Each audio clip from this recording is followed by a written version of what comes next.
Esse podcast contém descrições de cenas de abusos sexuais sofridos por crianças ou adolescentes, o que pode ser prejudicial para pessoas sensíveis ao tema.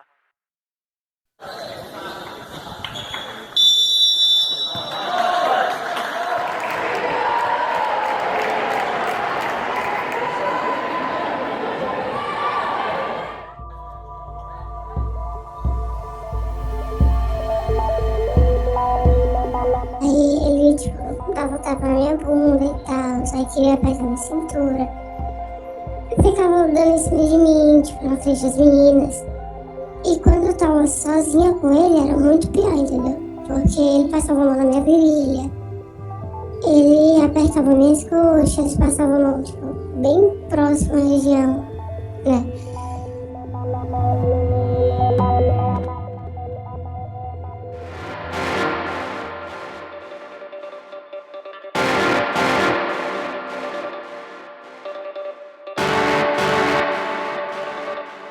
Oi, sou Emerson Rodrigues e você está ouvindo o Pauta Segura, os bastidores da reportagem. Este áudio que você acabou de ouvir é o trecho da fala de uma jovem vítima de um crime sexual enquanto buscava um sonho, ser jogadora de futsal. Nos últimos dias, nós recebemos na redação e também verificamos em redes sociais denúncias, relatos de jovens atletas de futsal que denunciavam um professor por abuso sexual. A gente resolveu apurar a história e a Emanuela Campelo foi ouvi-las. Foi tentar ouvi-las, na verdade. O que não foi fácil.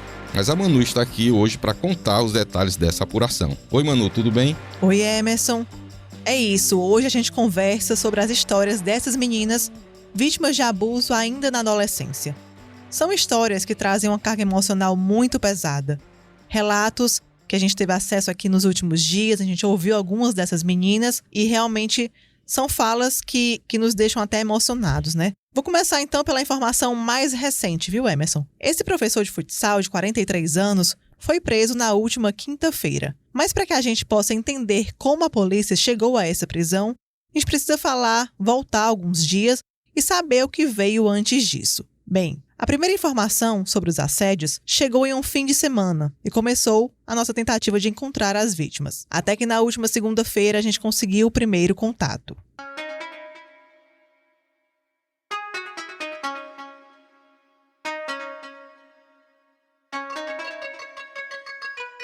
Essa jovem, a primeira, na verdade, não só ela, como outras, elas expuseram o primeiro caso nas redes sociais. Elas criaram ali uma página no Instagram e isso facilitou um pouco o contato com elas, já que elas tinham interesse realmente em expor a situação. Já estavam bem cansadas de tudo que já tinham passado. Então eu falei com a primeira vítima, uma menina de 16 anos. A história dela mexeu muito comigo, Até para que ela realmente confiasse em conversar, foi todo um trâmite. Eu lembro até que a gente marcou por videochamada, ela preferiu não ligar a câmera, enquanto eu liguei a minha para ela ver realmente que era ali uma pessoa que estava no ambiente da redação falando. E foi assim que eu consegui a primeira entrevista. Depois disso, ela mesma, essa menina que a gente vai preservar a identidade, me passou o contato de algumas outras, com quem também ao longo da semana eu fui conversando. Manu, e já existia alguma investigação policial antes ou depois que elas fizeram a denúncia? Já existia alguma coisa ou só passou a haver algum tipo de investigação policial depois que elas começaram a denunciar o caso? A investigação começou, pelo que a gente entendeu, ainda no mês de fevereiro, mas foi realmente depois que essas meninas, esse primeiro grupo de atletas de futsal, denunciaram esse professor de 43 anos, e até vou ressaltar aqui que a gente vai preservar a identidade desse professor, não é por outro motivo, a não ser por também tentar resguardar um pouco da identidade das vítimas. Ele ainda não foi denunciado pelo Ministério Público, ele ainda está na condição de indiciado da Polícia Civil, e aí foi pedida a prisão dele e a Justiça concedeu. Isso. A prisão dele saiu por meio aí de uma decisão proferida na 12ª Vara Criminal de Fortaleza. Bem, voltando ainda para o caso dessas meninas, O que foi, então, que essas adolescentes passaram nos últimos anos? A gente começou a ouvir essas vítimas. A gente traz aqui também, já trouxe aqui no início do podcast um relato de uma dessas vítimas. E quanto mais a gente ouvia essas histórias, mais ficava claro pra gente que o modus operandi desse treinador de 43 anos se repetia. E foi assim que a gente chegou em uma mulher que hoje já tem 30 anos e ela disse que foi vítima aos 16 anos desta mesma pessoa, deste mesmo suspeito. E isso chamou, Emerson, muito a nossa atenção, porque aí a gente começou a imaginar, a saber, né, na verdade, que esse caso acontece, ele agia dessa forma, né, abusando sexualmente, alguns crimes sexuais ali, que chega até mesmo a estupro dessas meninas há muitos anos, né, há pelo menos 15 anos.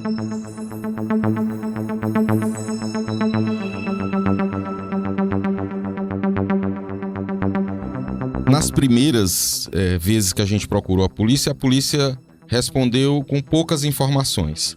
O que foi que eles disseram inicialmente e aí o que foi avançando com o tempo. A gente não fez uma matéria só. A gente fez inicialmente uma matéria, depois fizemos uma segunda e depois uma terceira. Como foi esse processo da construção dessas matérias no decorrer da semana?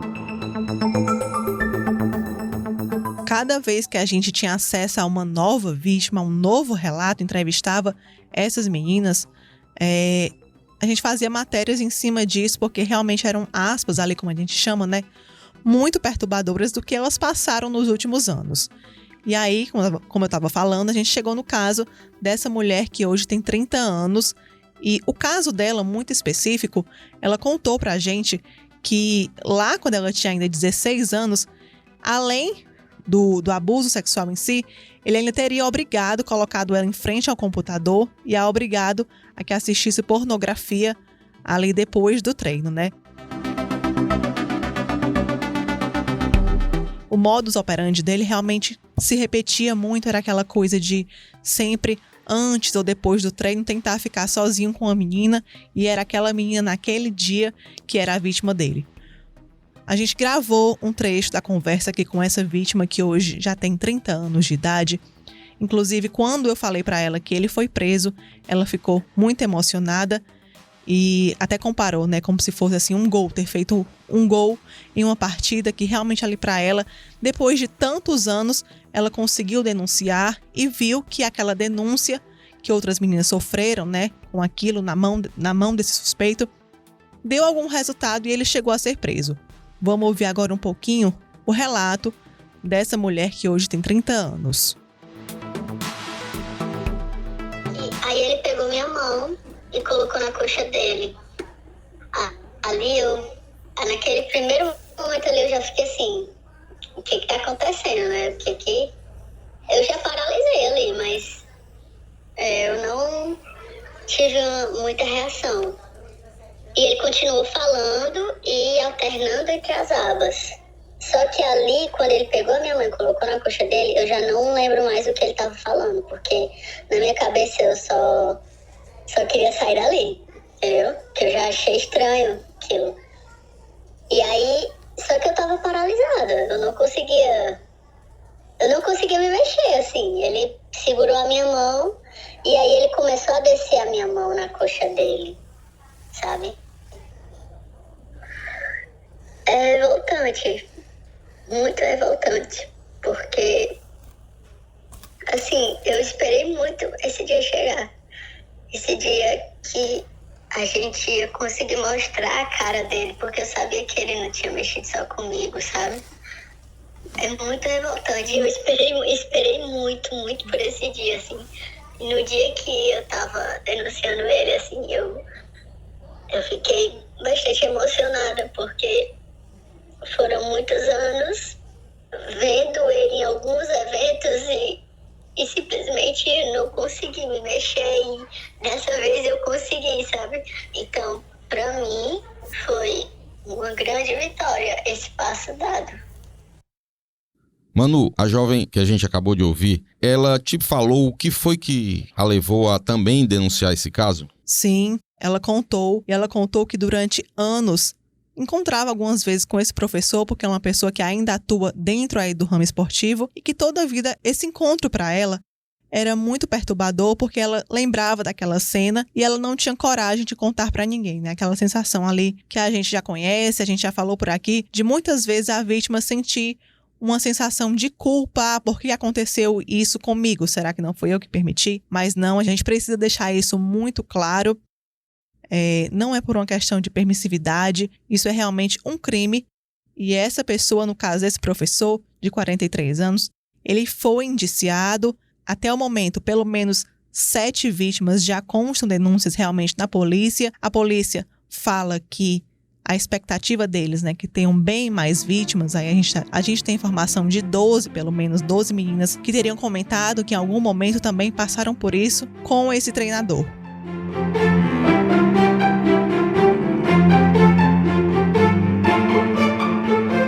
Aí hoje, na sexta-feira, o dia que a gente está gravando o podcast, na sexta-feira pela manhã, a polícia convoca para uma coletiva informando sobre a prisão dele.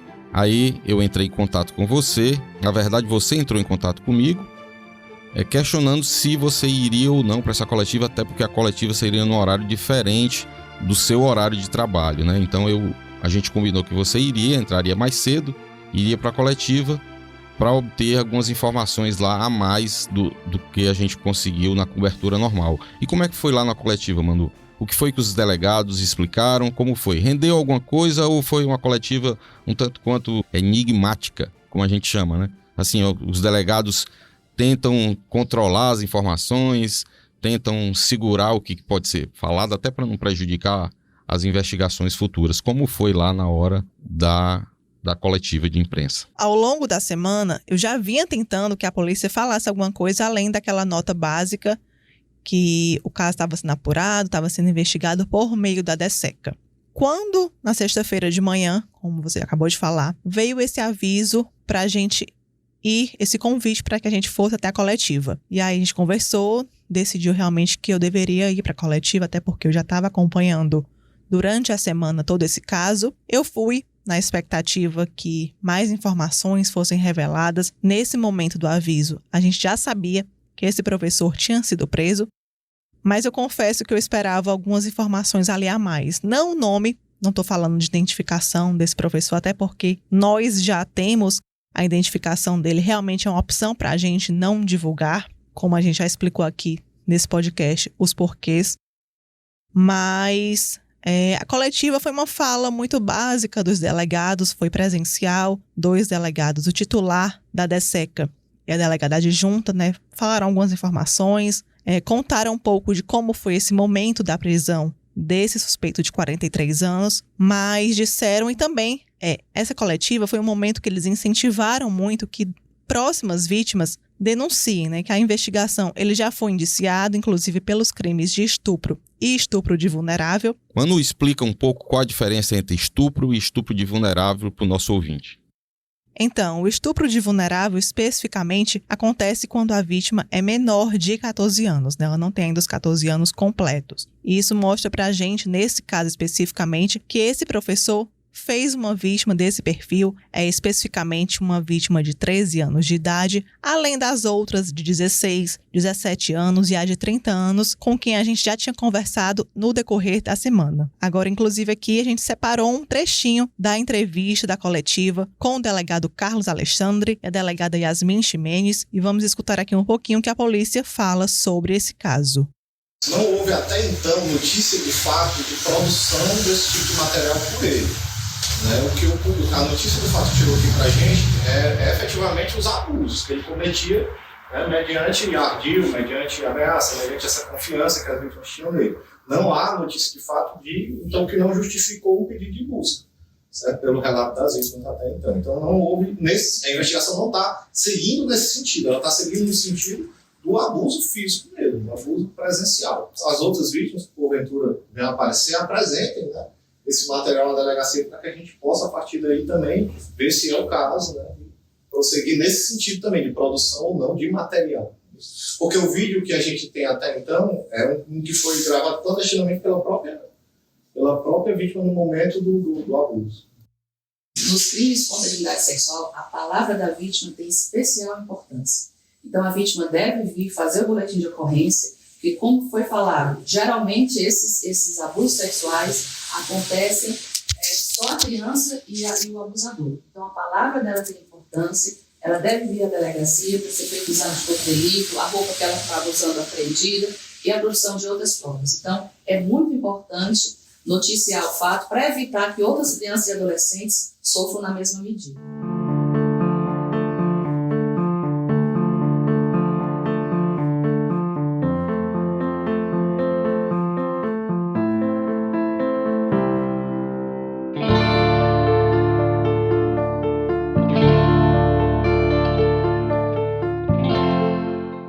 Emanuela, quais são os próximos passos agora da investigação? O que a polícia vai fazer depois dessa coletiva que eles deram hoje? Quais são os próximos passos? Emerson, eles destacaram em todos os momentos que a investigação permanece em andamento. Esse professor já foi indiciado, mas que eles estão apostos e abertos na expectativa que, com mais divulgação a respeito desse caso, mais vítimas apareçam, até porque esse professor ele já tem aí pelo menos 15 anos de atuação. Tem esse caso que a gente ouviu dessa vítima de 2009, os outros casos agora são mais recentes, 2022, 2023, mas a polícia não descarta que esse professor tenha feito mais vítimas. O que eles falam é que vão continuar investigando e aí a gente deve continuar também cobrindo esse caso à medida que mais vítimas apareçam. E as pessoas que quiserem denunciar esse caso, como é que elas fazem? O que é que elas podem fazer? Quais são os canais que a polícia deixou em aberto para que possíveis vítimas, novas vítimas desse professor possam denunciar o caso? A polícia pede que essas vítimas compareçam à delegacia, que realmente denunciem e destacam a todo tempo que é muito importante a palavra da vítima, né? Não vai ficar uma palavra contra outra. A palavra da vítima realmente tem muito valor para eles. A Delegacia de Combate à Exploração da Criança e do Adolescente, a DECECA, fica no São João do Tauape, em Fortaleza. E vocês podem também entrar em contato por meio do telefone 85-3101-2044. Tem esse número para onde podem ligar, e o ponto físico da delegacia fica dentro da casa da criança, no bairro São João do Tauape, como eu estava aqui dizendo há pouco. Eles destacam a todo tempo que estão abertos para ouvir, para receber, para acolherem essas vítimas.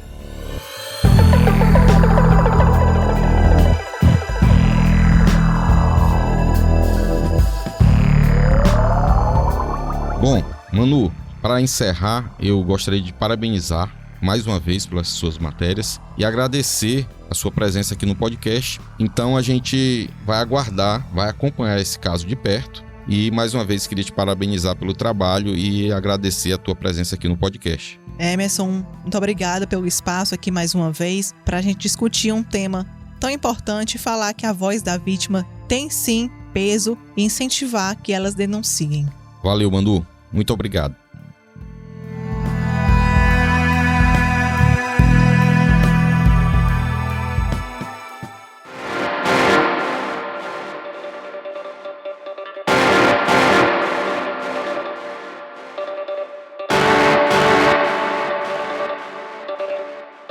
Este foi o Pauta Segura, seu podcast semanal sobre os bastidores das principais reportagens sobre segurança que você lê no Diário do Nordeste. Siga o nosso podcast no Spotify, na Amazon Music, assine na Apple Podcasts, se inscreva no Google Podcast, no YouTube e favorite no Deezer. Dessa forma você recebe uma notificação e não perde nenhum episódio novo. Gostaria de pedir para você compartilhar o nosso podcast com parentes, amigos, dar as estrelas que você acha que nós merecemos no Spotify. Também peço que você avalie nosso programa em outras plataformas da sua preferência. E eu também vou pedir que você responda a uma enquete que tem lá no Spotify. Só para quem escuta no Spotify, a gente vai colocar uma enquete para você responder uma pergunta que está lá. Por favor, responda. Se você tiver qualquer sugestão, crítica, dúvida ou foi citado e quer direito de resposta, envie um e-mail para podcastpautasegura@svm.com.br. Neste episódio, usamos áudios do canal do YouTube Tiger Academia de Futebol, narrador Lázaro Souza Júnior e Lucas Oliveira. Também usamos áudios de entrevistas feitas pela nossa equipe. Esse podcast foi produzido e roteirizado pela Emanuela Campelo e por mim. Eu também fiz a edição de áudio. A supervisão do conteúdo é da Aline Conde e da Giovana Rodrigues, a coordenação de núcleo é da Karine Zaranza e a gerente de jornalismo é a Ivila Bessa. Espero vocês para conhecer os bastidores de mais uma grande reportagem aqui do DN. Até semana que vem.